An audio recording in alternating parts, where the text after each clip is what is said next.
Puji Tuhan, tadi sudah dikenalkan nama saya David Laban, ada istri saya dan anak, istri saya namanya Mary, mungkin berdiri sebentar. Iya. And Gary, thank you. Ya, sebetulnya kami tinggal di Dallas, Fort Worth. Saya sebut dua kota ini karena kami ada di tengah-tengah, yaitu di Arlington. Sampai sekarang sebetulnya, dan sekarang mau nggak mau kami harus berada di Tasikmalaya, di Indonesia kembali sudah hampir 3 tahun. Karena sehubungan dengan pemulihan atau pengobatan daripada istri saya sejak dia didiagnosa oleh dokter di Texas, di di Dallas Fort Worth, bahwa dia terkena apa yang disebut dengan MS atau multiple sclerosis. Ya, baik saudara kasih, di sini di Texas dan juga di dunia, menurut para ahli belum ada obatnya karena MS atau multiple sclerosis ini boleh dikatakan penyakit yang langka, dan antibodinya atau immune systemnya itu menyerang daripada myelin, urat syarafnya, sehingga motorik daripada sebelah kiri tubuhnya itu tidak bisa bergerak dengan normal sampai sekarang, dan saya harus mengurus dia setiap hari. Dan puji Tuhan kalau dulu sampai drop sampai lebih kurang ada 30 pound ya, ada ya 30-35 pound. Jadi tinggal tersisa sekitar 30-35 kilo sejak waktu dia sakit tahun 2011 Agustus itu. Lalu kemudian belum terlalu lama, setahun yang lalu dia sudah get weight ya, mulai tambah lagi. Namun dia masih struggle, dan tolong doakan terus supaya dia boleh dipulihkan ya. Puji Tuhan, saudaraku yang kasih, Tuhan memberikan kesempatan saya untuk kembali ke Indonesia dan boleh melihat ladang Tuhan di sana, dan memang sangat menantang sekali. Dulu juga saya melayani di Indonesia, dan kemudian kurang lebih ada 15-16 tahun saya ada di Amerika Serikat, dan kami sudah warga negara Amerika. Dan ada dua sebetulnya anak saya, Gary adalah yang tertua, yang muda itu ada di Dallas sekarang ini. Dia sibuk sekali di dalam pelayanan, dan mungkin suatu waktu bisa berkenalan juga. Baik, tema firman Tuhan pada siang hari ini yaitu menuai bersama di dalam kasih-Nya. Menuai bersama di dalam kasih-Nya. Yang saya akan ambil nanti dari Acts atau Kisah Para Rasul pasal 15 ayat 36 sampai dengan yang ke-41. Namun saudara yang kasih, sebelum kita masuk kepada firman Tuhan ini, saya akan bercerita sedikit saudara. Ya, mungkin saudara-saudara di sini semua ada yang pernah atau masih nonton film yang disebut Tom and Jerry. Ada? Can you raise your hands? Whoever like watching, Tom and Jerry. That's a cartoon film, bukan? Dan itu menarik sekali, bukan hanya buat anak-anak kita yang masih kecil, tetapi sampai kepada orang dewasa, sampai orang yang sudah lanjut usia, senang sekali dengan film kartun ini. Meskipun sebetulnya kartun sesuatu yang fiktif ya. Namun karena ceritaannya sedemikian rupa, membuat orang-orang itu terkesan dan sampai nonton terus kalau belum habis. Ya, saudara tahu siapa yang menulis atau mengarang film kartun ini? Siapa yang membuat ide ini, saudara? Tom and Jerry. Saya kadang-kadang tersinggung karena namanya itu nama orang, padahal itu binatang. Tapi William Hanna dan Joseph Barbera itu di tahun 1940, berdua orang ini yang sebetulnya dari latar belakang yang berbeda, dari pendidikan yang berbeda, dari status sosial yang berbeda, dari pergaulan yang berbeda, mereka bisa menyatu dan berbicara satu sama lain, mendapatkan satu gagasan atau ide melihat daripada keadaan masyarakat pada waktu itu, saya kira bukan hanya di Amerika Serikat saja, tetapi juga di seluruh dunia mengalami apa yang dialami oleh orang-orang Amerika Serikat pada waktu itu. Sehingga timbullah ide si kucing dan si tikus. Saya waktu baca ceritanya menarik, dan saya nggak pernah lihat kalau ada kucing dari Rusia. Mungkin suatu waktu saya harus pergi ke Rusia. Mencari kucing yang warnanya biru. That is Tom. Lalu kalau tikus, jelas banyak tikus, meskipun di Indonesia banyak yang hitam, bukan tikus yang coklat. Tapi di sini tikusnya coklat warnanya. Disebutlah Jerry. Ya, ini nggak ada hubungan dengan anak saya namanya Gary. Ya, itu dia Gary, bukan Jerry. Oke, nah saudaraku yang kekasih, menarik sekali karena dua karakter ini berbeda, saudara. Ya, berbeda sekali. Karakter Tom ini terkenal dengan badannya kurus, ya, namun mudah sekali marah dan pesimistik. Sedangkan Jerry terkenal dengan tikus yang agak gemuk, karena selalu mencuri makanan dan selalu berhasil, khususnya keju. Dia independen dan opportunistic. Ini Jerry. Nah saudara, dua orang, karena disebut Tom and Jerry ya dua orang. Dua karakter ini, dua tokoh ini berada dalam satu rumah, meskipun tempat berbeda karena nggak bisa cocok satu sama lain. Tapi tetap serumah. Dan ditayangkan di sana setiap kali selalu ribut, selalu konflik, selalu cekcok, nggak ada akurnya saudara. Sebentar akur, ribut lagi. Apalagi urusan makanan. Apalagi urusan kantong nasi. Itu ribut terus saudara. Nah bukan hanya itu saudara, ya. Si Tom selalu kalah anehnya ini, yang besar ini, kucing ini. Jerry selalu menang. Gak pernah kalah, tapi kadang-kadang saya lihat juga kadang-kadang dia kalah juga sekali. Tetapi banyak kalahnya si Tom.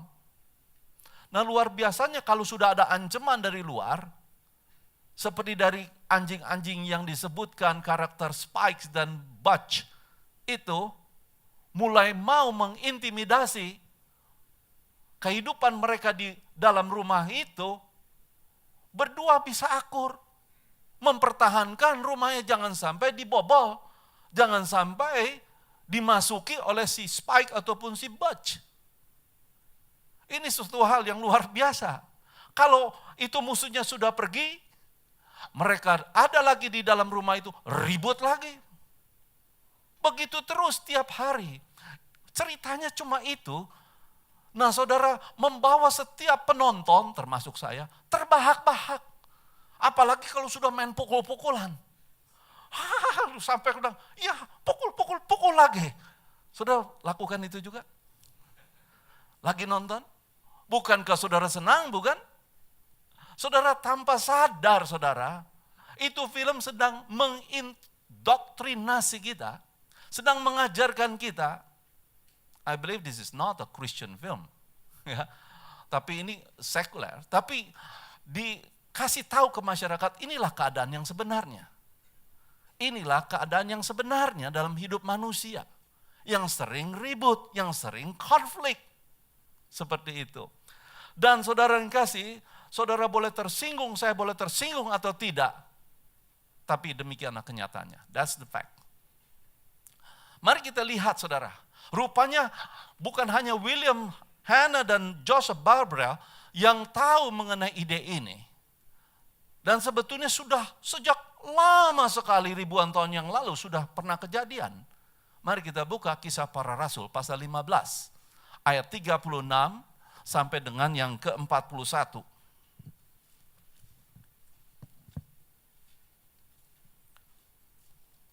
Ayat 36 sampai dengan yang ke-41.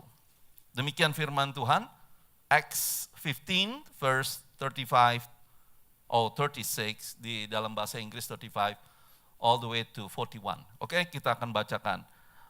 Paulus dan Barnabas tinggal beberapa lama di Antioquia. Mereka bersama-sama dengan banyak orang lain mengajar dan memberitakan firman Tuhan.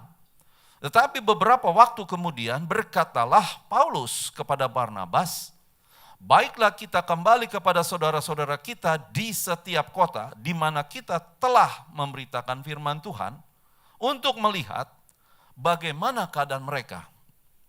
Barnabas ingin membawa juga Yohanes yang disebut, siapa saudara? Markus. Tetapi Paulus dengan tegas berkata bahwa tidak baik membawa serta orang yang telah meninggalkan mereka di Pamfilia dan tidak mau turut bekerja bersama-sama dengan mereka. Hal itu menimbulkan perselisihan yang tajam. Sehingga mereka berpisah dan Barnabas membawa Markus juga sertanya berlayar ke Siprus. Tetapi Paulus memilih Silas dan sesudah diserahkan oleh saudara-saudara itu kepada kasih karunia Tuhan, berangkatlah ia mengelilingi Syria dan Kilikia sambil meneguhkan jemaat-jemaat di situ. Rasul Paulus terkenal dengan church planting. Dia merintis jemaat-jemaat baru, ya. Dan saudara sudah membaca begitu jelas dalam firman Tuhan ini bagaimana keadaannya. Saya tidak pernah membaca dan kemudian menyelidiki lebih dalam, tak kala ini dua hamba Tuhan yang Tuhan pakai luar biasa, yang semula begitu akrab sekali, semula begitu bisa sinergi, begitu chemistry-nya begitu luar biasa, tiba-tiba ada perselisihan yang tajam sekali. Dikatakan firman Tuhan ya tajam sekali. Ini bukan perselisihan cuma ngomong, adu omong, tapi ini tajam saudara. Kalau enggak tajam enggak mungkin sampai mereka berpisah. Ya, persoalan cuma satu, karena Yohanes yang disebut Markus itu. Yang nanti saya akan sebutkan siapa dia.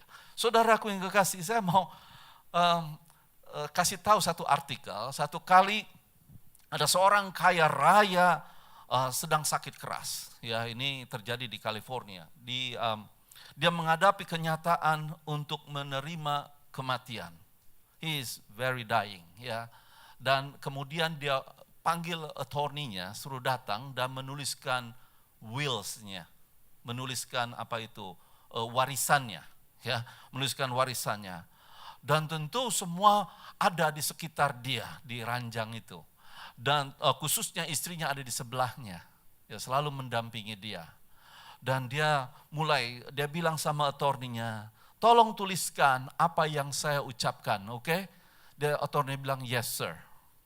I will write down whatever you said, even comma and full stop or titik. Ya, kemudian dia mulai bilang begini, I want to leave, karena dia banyak mobil, I want to leave my Cadillac to my son George. Istrinya yang namanya Berta, harap di sini nggak ada yang namanya Berta, maaf ya, jangan marah, nggak ada hubungan dengan saudara. Menginterupsi saudara. Lagi dia bicara separuh-separuh karena nafasnya sudah tinggal satu-satu. Si Berta ini istrinya kemudian menginterupsi, dia bilang, honey, you should leave it to Joe, katanya. Berikan itu ke Joe. He's a better driver. Dia bilang, and he'll take care of it. Well, dia bilang, nggak usah khawatir, jangan dikasih ke si George. Aduh, si George cuma taunya senang pakai mobil tapi nggak pernah merawat. Dia bilang begitu. Lalu suaminya di tengah-tengah coba menahan nafasnya, dia bilang, okay, honey, write it down, Tony. Dia bilang, tolong tuliskan. Dia lanjutkan lagi. Dia bilang, I want to leave my Rolls Royce in the back there to my daughter Linda. Dia bilang begitu. Saya mau kasih ke anak perempuan saya namanya Linda. Lagi-lagi Berta interrupt lagi. Lalu si Berta bilang begini, you'd better off to leave it to your nephew Willie, alright? Oke, katanya. Write it down, dia tulis lagi. And then dia nulis begini. Lalu kemudian si istrinya, I will leave my Rolls Royce to my nephew Willie instead of my daughter Linda. Tulis, dia bilang. Lalu teruskan lagi, dia bilang, and I leave my Mercedes Benz to my niece Sally. Dia bilang begitu. She's such a sweetheart, dia bilang begitu. Baru belum selesai mau diteruskan ngomong, dipotong lagi sama si Berta. Interupsi lagi, dia bilang, I think Judy should get it, not Sally, katanya. Napasnya udah tinggal habis. Berta, please, who's dying? You or me? Saudaraku yang kekasih, saya nggak katakan bahwa istri-istri semua seperti Berta di sini. Amin. Tidak ada ya, saya harap tidak ya. Nah saudara yang kasih, pernahkah ada orang yang tidak setuju dengan yang lain? Husband and wife? Brothers and sisters, ada yang tidak setuju selama hidup? Semua, ya pastilah semua termasuk saya. Ada saja konflik of interest, ada saja. Iya, meskipun saudara kembar, meskipun pada waktu pernikahan, itu mukanya sama, kok bisa mirip begitu? Pasti ini jodoh dari Tuhan. Ya, ada yang bilang begitu. Setelah seminggu kemudian geger ribut luar biasa. Nah, saudara yang kasih, itu pasti kejadian. Sampai-sampai ada ini suami bilang sama istrinya, dia bilang, we have been married for 5 years and haven't agreed on a thing. Baru dia mau jelaskan lagi, istrinya bilang, you wrong again. Not 5 years, 6 years, you know, stupid, dia bilang begitu. Waduh. Iya, kenapa saya kasih contoh istri melulu ya? Enggak. Maksud saya istri baik-baik, di sini kelihatannya baik-baik semua, saudara. Amin. Oke. Saya mau katakan sama saudara bahwa kalau ada konflik, kalau ada perselisihan pendapat, saya katakan is normal. Yang nggak normal kalau diam aja, itu nggak normal. Ya, something wrong itu. Ya, jadi normal kalau ada perbedaan karena mungkin attitudes, mungkin thinking, mungkin lifestyle, mungkin interest, whatever. Ya, ada banyak hal yang membuat dua orang itu bisa konflik satu sama lain. Termasuk keturunan Tionghoa. Ya, seperti saya ini. Saya ini sayanya Lim, ya toh, untung aja Lim. Ada Liu, ada Kau, ada banyak lagi apalagi setan. Jadi banyak saya ini, tapi masih aja konflik. Kemarin saya ada di Indonesia, saya melihat ada banyak konflik. Bukan hanya saudara konflik ini terjadi di kalangan masyarakat umum, tetapi juga di politik. Saudara dengar sekarang lagi ribut, debat, pilpres. Ya toh, antara Prabowo Hatta dengan Jokowi dan JK. Ini saling coba cari kesalahan satu sama lain. Itu debat itu ya. Ini di politik saudara yang kasih. Dan luar biasanya saudara bahwa satu sama lain ini sampai sekarang sih belum berkelahi ya, artinya secara fisik ya. Tapi debatnya begitu keras. Yang ribut itu di bawah gitu. Yang ribut itu pengikut-pengikutnya, relawannya itu. Ya sampai kemarin dikasih tahu sama orang tua saya bahwa, kalau bisa ke Indonesia ditunda dulu katanya. Kenapa? Karena suasananya lagi nggak sehat, lagi tegang di mana-mana. Sampai-sampai kelompoknya relawan Jokowi sama relawan dari siapa itu Prabowo itu saling berkelahi satu sama lain di kota lain. Nah ini jadi tegang saudara di mana-mana. Dan oleh sebab itu di California BKS itu coba untuk mengumpulkan hamba-hamba Tuhan berdoa. Dan bahkan seluruh jemaat untuk 9 Juli ini. Saya harap juga di sini supaya membantu keadaan di Indonesia. Karena kita percaya bahwa kuasa doa itu besar. Amin. Dan saudara yang kasih, ini yang luar biasa. Dan saya tertarik untuk menyampaikan firman Tuhan ini. Kalau saudara melihat latar belakang Paulus, siapakah dia saudara? Dia adalah orang yang tidak pernah lelah, selalu bekerja. Sebelum bertobat maupun sesudah bertobat pun, dia tetap luar biasa, dinamis. Kesana kemari dia lakukan segala sesuatu, aktifnya bukan main. Kadang-kadang overaktif. Dan kalau melihat lagi bahwa orang ini didorong oleh keinginan yang selalu ingin mengkomunikasikan Kristus kepada orang lain. Dedikasinya luar biasa, membuat dia mengatur yang lain seperti yang ia lakukan kepada Barnabas. Ia lakukan kepada Timotius, ia lakukan kepada Silas, bahkan Markus dan murid-murid yang lainnya. Dan bukan hanya itu, orang ini mempunyai hati dan visi misionaris. Dia nggak cukup di satu tempat, tetapi dia pergi lagi, dia didik orang untuk mengembalakan, lalu kemudian dia bina lagi, dia rintis lagi jemaat baru di tempat yang lain. Dan seterusnya, bukan hanya untuk orang-orang Yahudi yang ingin dia sampaikan keselamatan itu, tetapi juga non-Yahudi. Non-Yahudi yang disebut kafir itu. Tidak heran ada banyak jemaat-jemaat baru timbul di mana-mana. Bagaimana dengan Barnabas? Saudara, kalau kita melihat latar belakangnya, orang ini jarang disebut di dalam Alkitab. Selalu berperan di belakang layar. Nggak pernah tampil di depan pulpit ini, di altar ini. Nggak pernah. Selalu di belakang layar.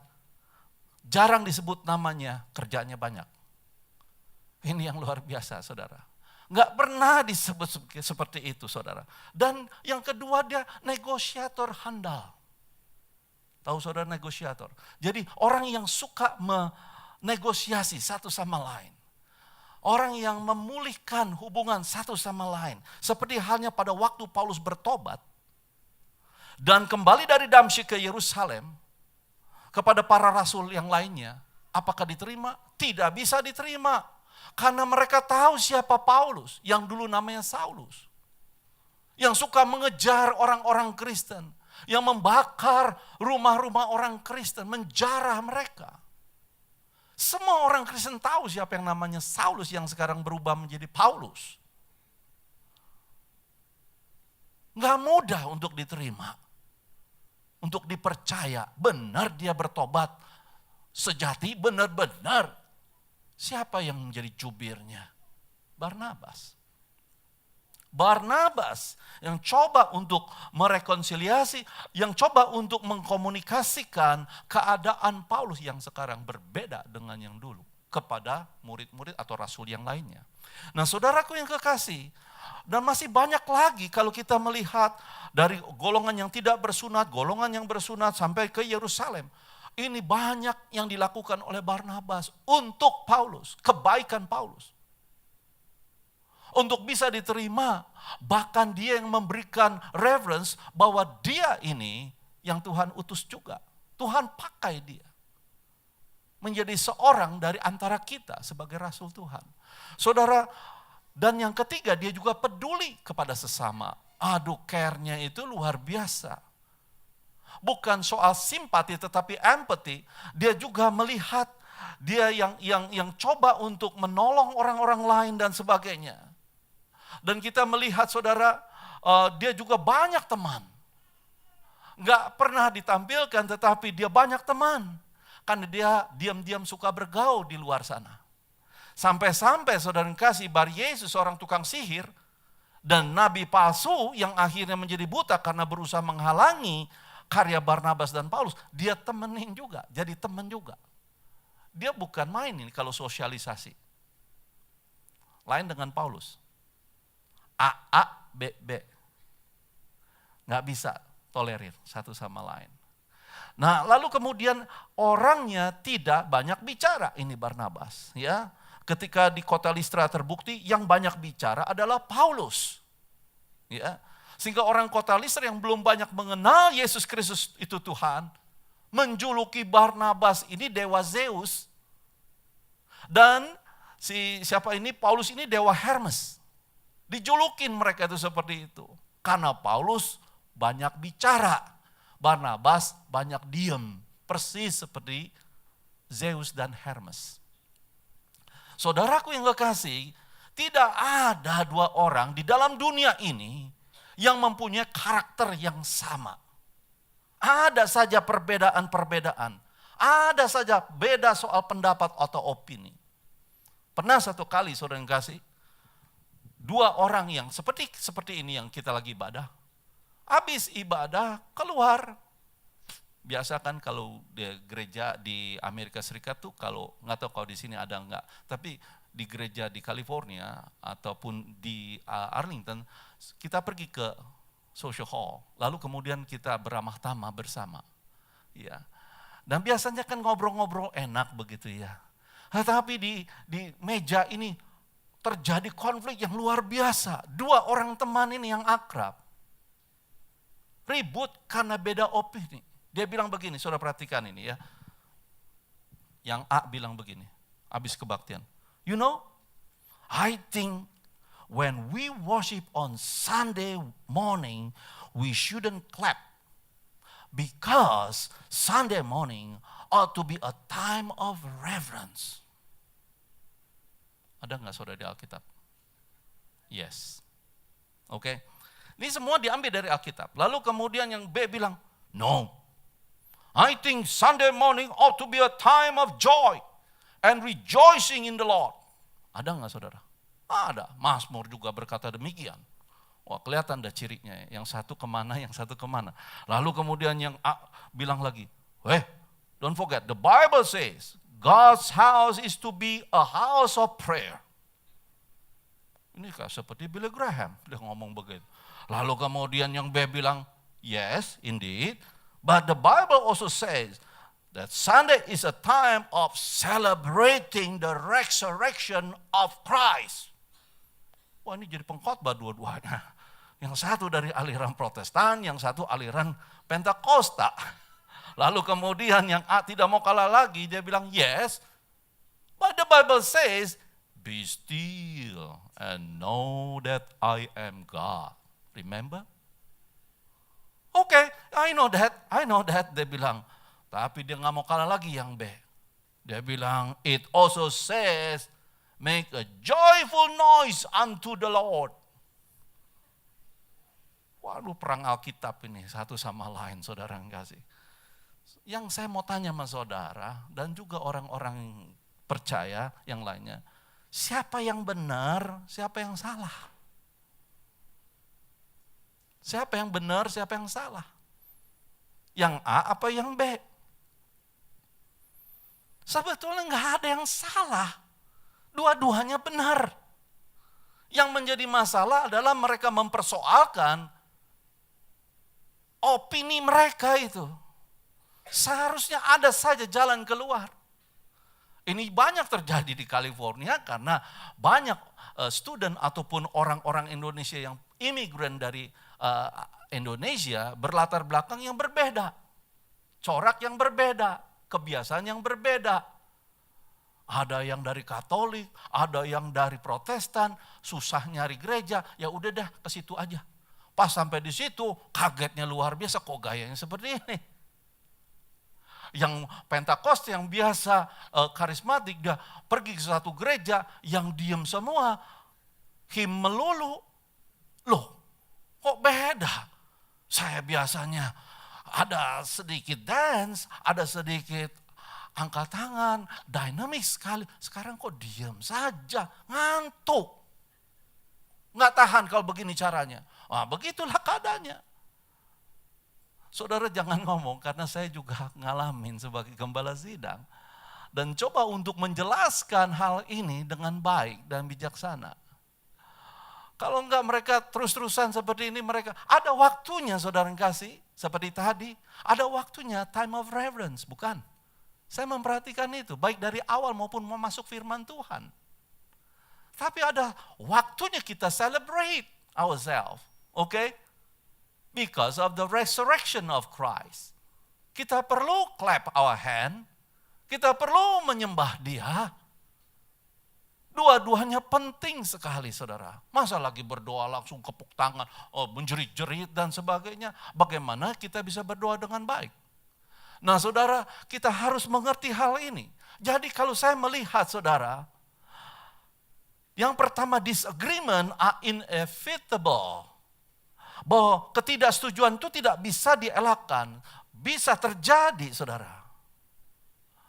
Kadang-kadang orang kita ini kalau udah mempersoalkan mengenai satu hal, nggak cocok, nggak setuju, udah nggak bisa terselesaikan, akhirnya nyerang kemana? Ke pribadinya.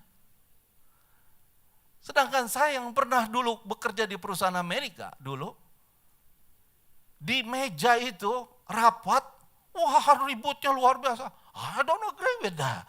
Wah rame. Nggak setuju, ya boleh saja ribut di dalam ruangan itu. Tapi bukan mempersoalkan pribadinya.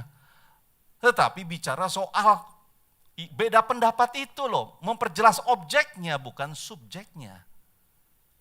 Seringkali kita kalau sudah nggak bisa ngatasi objeknya, nyerang subjeknya.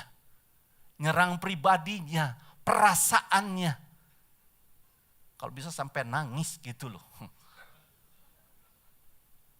Kalau bisa sampai marah, sampai minta maaf gitu loh. Habisin aja udah sekalian. Nah ini, gitu. Saya berdoa berharap saudara, kita di sini ya, banyak kali kita diajar. Kalau kita boleh berselisih, jangan bicara soal subjeknya. Jangan nyinggung perasaan orang, tapi bicara objeknya. Pokoknya apa yang dibicarakan, jangan nyinggung perasaan orang. Gitu. Ini yang membuat gereja konflik lalu kemudian pecah, split. Karena sudah menyinggung, sampai-sampai kok pendeta kok dimasukin ke pengadilan. Aduh, panas saya ini, keringetan sekarang. Kenapa saudara? Bukan karena udara panas, tapi dengar peristiwa ini. Sampai ke pengadilan, sampai rame. Hello, ini ada apa sampai begini? Kan bukan jadi mempermalukan nama Tuhan juga. Saudara, sedih sekali. Matius 21 ayat 12 sampai 13. Kalau saudara melihat di dalam ayat ini, pernahkah Yesus marah? Pernah marah. Oh, marahnya bukan main. Sampai dikeluarkan ikat pinggangnya, dia banting itu meja judi, meja tukar uang dan sebagainya di dalam gereja, di dalam bait Allah. Tuhan marah sekali karena ini ada tidak benar. Tuhan menunjukkan objeknya ini. Tuhan tetap mengasihi setiap orang, tetapi apa yang dilakukan itu tidak sesuai dengan hatinya. Dia menunjuk itu, dia marah sekali. Yang kedua, disagreement bukan inevitable, tetapi bahaya saudara. Bahaya kalau terus menerus saudara. Marah yang berketerusan. Kan ada firman Tuhan, kau harus padam amarahmu sebelum. Nah ini dijadikan alat saudara. Kapan terbenamnya? Ya enggak sekarang, besok kan bisa terbenam. Sekarang tetap. Waduh, makanya ada orang sampai, nah ini saudara jangan dicontoh, sampai ke liang lahat. Waduh, ada orang Kristen sampai ngomong seperti itu. Saudara, hati-hati. Kalau kemarahan itu terus menerus ditanam dan dipelihara, sampai terus menerus bertahun-tahun, sampai saudara kandung itu bisa diam-diaman pada satu kamar, 1 tahun. Hebat ya? It's not hebat saudara. Tidur satu kamar, ya, tapi bisa diam setahun. Gak usah disebutin dah orangnya. Bisa tuh awet tuh. Luar biasa. Saudaraku yang kekasih, Yakobus 1 ayat 19 sampai 20. Kalau kemarahan itu terus menerus terjadi, saudara, dipelihara. Dari hari ke hari, lama-lama menurut Yakobus akan menjadi akar pahit. Ada akar yang manis, rata-rata pahit akar. Dan kalau sudah akar pahit, saudara kasih, ini tugas gembala, tugas pastor untuk coba konseling dia sampai dicabut akar pahit itu. Dan ini enggak mudah. Saya nangan ini berminggu-minggu, berbulan-bulan, sampai lebih dari setahun. Itu susah banget akarnya itu dicabut. Karena sudah, waduh kalau benang mah benang kusut gitu. Ngelihat mukanya udah jengah. Sebel. Orang Sunda bilang, karena saya ada orang Sunda, pike sebelen. Saudara. Jadi tiap kali, saudara jangan suami istri sampai itu ya. Saya tahu satu ranjang. Tapi kalau udah begini malam-malam bangun, mukanya lagi, sebel. Saudaraku yang kekasih, kita tetap dalam pengontrolan Tuhan. Yang ketiga, jangan pernah lupa, disagreement, apapun itu ketidaksetujuan, solvable. Selalu ada jalan solusinya. Selalu bisa diatasi. Amin. Selalu bisa diatasi. Jangan bilang nggak bisa diatasi. Selalu bisa diatasi. Caranya adalah bagaimana satu sama lain bisa menghargai, mentolerir, bukan berarti menyetujui ketidakbenaran, mau menerima kelemahan dia, mau menerima kelemahan kita, dan maukah kita saling memperbaiki. Di sini diajari menghargai seseorang. Oke. Jangan bicara di Indonesia. Saya coba belajar mengendarai mobil lagi di sini. Saya keliling-keliling. Coba untuk ingat-ingat lagi rule atau regulationnya di sini. Tapi jangan di sana. Di sini ada istilahnya blind spots. You mesti lihat sebelum lulus, saya lulus 4 kali baru dapat, memalukan, ujian DMV. Kalau di California dibilang DMV. Saya kalau mau change lane, saya harus lihat. Bukan lihat di sana, tapi lihat spion dulu. Lihat spion sana, lihat di spion yang di tengah. Berkali-kali kalau sudah kelihatan aman, saya lihat lagi ke sana sebelum change lane to the left. Bukan itu yang sudah pelajari, bukan sama saya kira di mana-mana di US. Saya merasa sudah cukup benar. Saya merasa sudah aman. Saya change lane. Tahu-tahu di Hong, wow, keras sekali itu, nggak tahu tuh truk ada di belakang saya. All of a sudden saya bilang, sampai saya gugup, nervous, saya balikin lagi. Saya balikin ke lane saya. Sampai sebagai anak Tuhan yang baik, hamba Tuhan, saya angkat tangan saya, minta maaf, I'm sorry. Kalau enggak tabrakan habis-habisan, bukan? I'm sorry, meskipun dibalas dengan 1 jari, saya enggak mau kasih lihat yang di tengah. It's okay, it's my fault, sorry. Apa pelajaran blind spot di sini?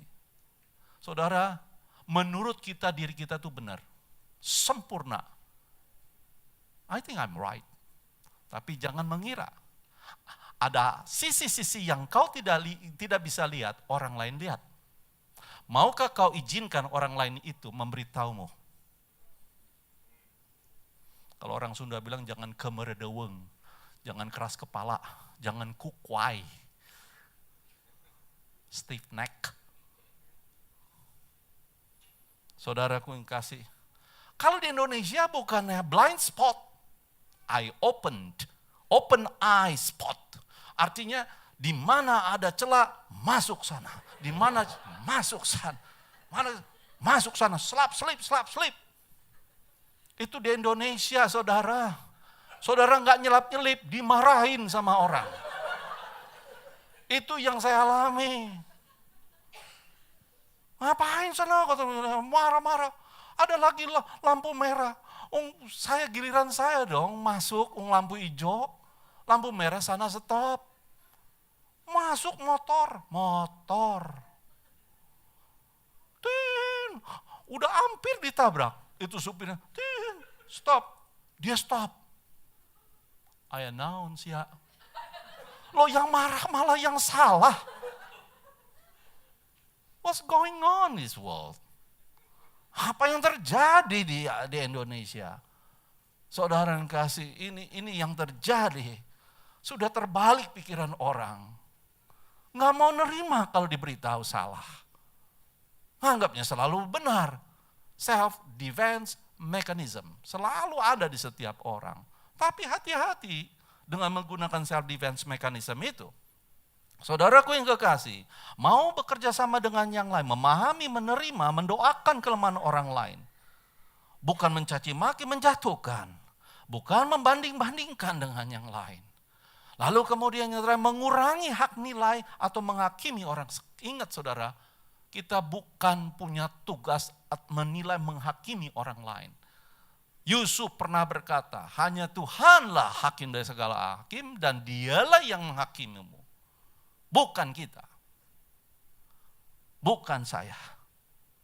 1 Korintus pasal 13 ayat 4-7. Dia tidak melakukan yang tidak sopan, tidak mencari keuntungan sendiri, tidak pemarah, tidak menyimpan kesalahan orang lain. Sampai Roma 12:18 bilang, Roma 12 ayat 18, sedapat-dapatnya kalau hal ini bergantung padamu, hiduplah dalam perdamaian dengan semua orang. Semua orang tanpa kecuali. Back to Paul and Barnabas.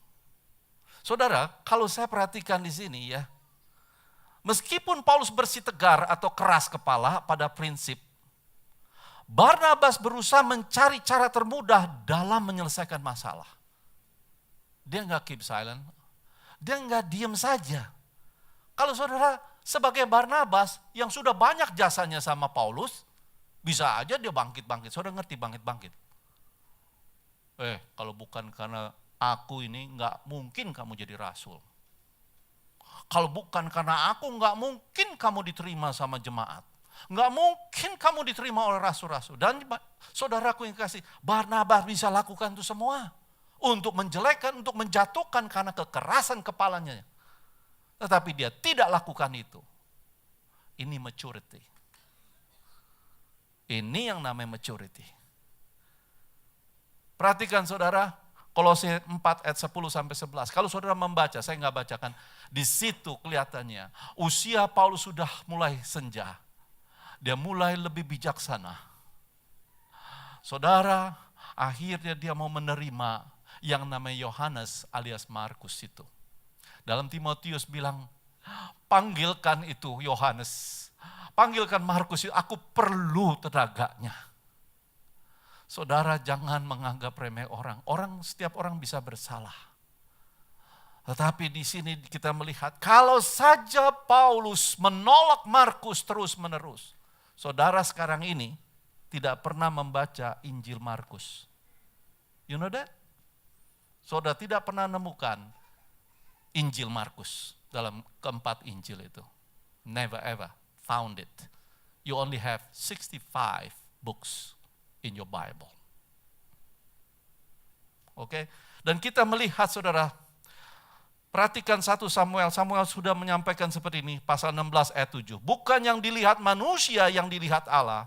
Manusia melihat selalu apa yang di depan mata. Tetapi Tuhan melihat hati.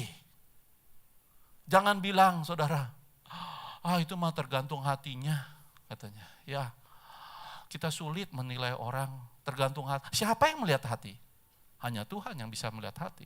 Bukan engkau, bukan aku. Sering kali saya ditanya, Pastor tolong dong, saya ini lagi dating. Apa benar dia calon? Kok nanya saya bilang, mungkin Pastor lebih pinter dan bisa melihat hatinya. Waduh, saya bilang, saya bukan ahli nujum, saya bukan peramal dan sebagainya. No. Kalian harus berdoa, meminta supaya Tuhan terangkan mata hatimu, melihat. Pasti muncul bagaimana hatinya itu, yang sebenarnya. Saudaraku yang kekasih, sering kali kita ini berkata kalau sudah sama istri atau sama pacar yang sudah begitu mengasihi, lalu bilang, dimanapun, ini kalau lagi pacaran ya, dimanapun engkau berada, kemanapun engkau pergi, aku akan mengarungi lautan. Pacarnya bilang, emang kamu bisa ngarungin lautan? Karung itu cuma buat beras katanya. Bukan buat air. molos lagi. Gitu. Udah jangan ngomong gombal ya. Buktikan. Nah, saudaraku yang kasih, dalam masa pacaran masa lalu indah. Gitu ya. Nanti kalau sudah menikah baru tahu. Hijau, kuning, merah, di langit yang biru. Nah artinya tuh pelangi semua ada gitu saudara. Sampai yang jelek-jelek ketahuan semua. Gitu. Saudaraku yang kekasih, akhirnya saya mau sampaikan saudara kembali kepada film kartun itu. Saudara, friendship and partnership yang dia bina. Siapa di sini, entah saudara berteman dengan orang di luar sana atau di dalam gereja ini.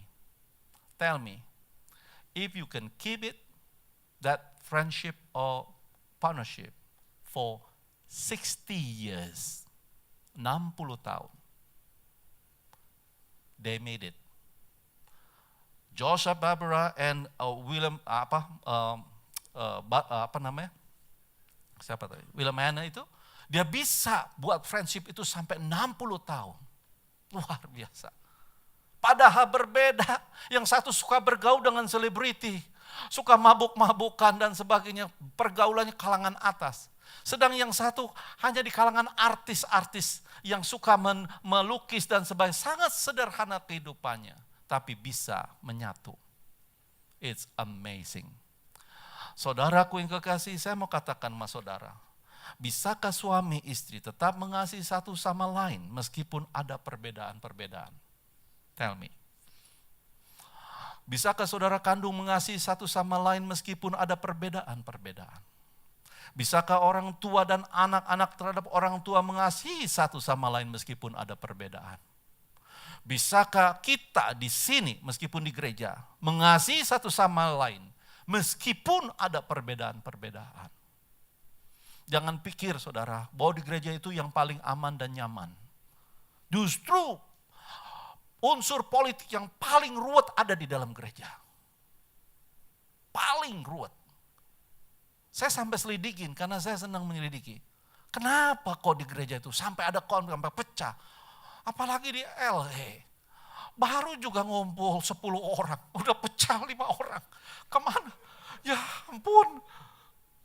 Udah 5, suami istri ribut, pecah lagi.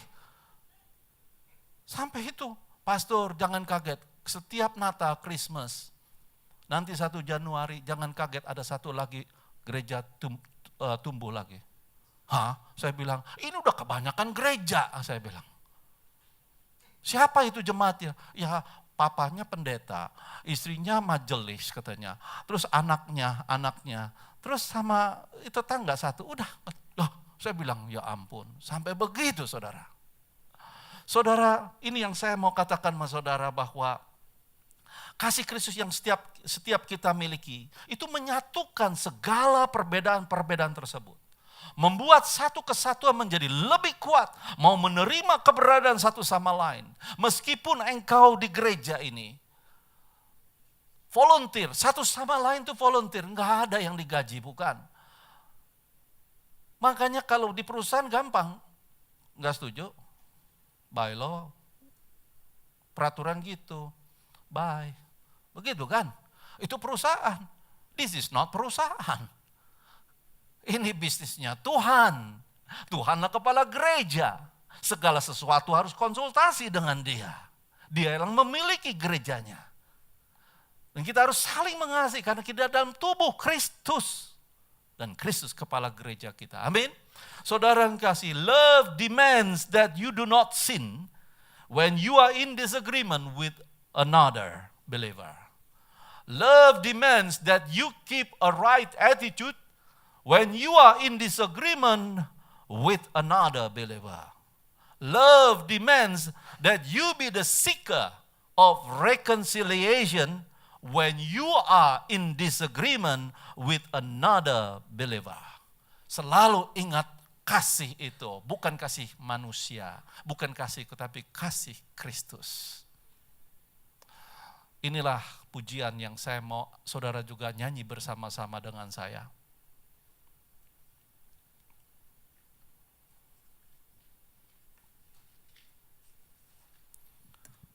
Saya mengundang singers dan worship leader? Engkau ada bersamaku. Di setiap musim hidupku, tak pernah kau biarkan ku sendiri. Kekuatan di jiwaku adalah bersamamu. Tak pernah kuragukan kasih-Mu. Bersamamu Bapa ku lewati semua. Perkenananmu yang teguhkan hatiku. Engkau yang bertindak memberi pertolongan. Anugerah-Mu besar melimpah bagiku. Mari kita nyanyikan, kita bangkit berdiri saudara.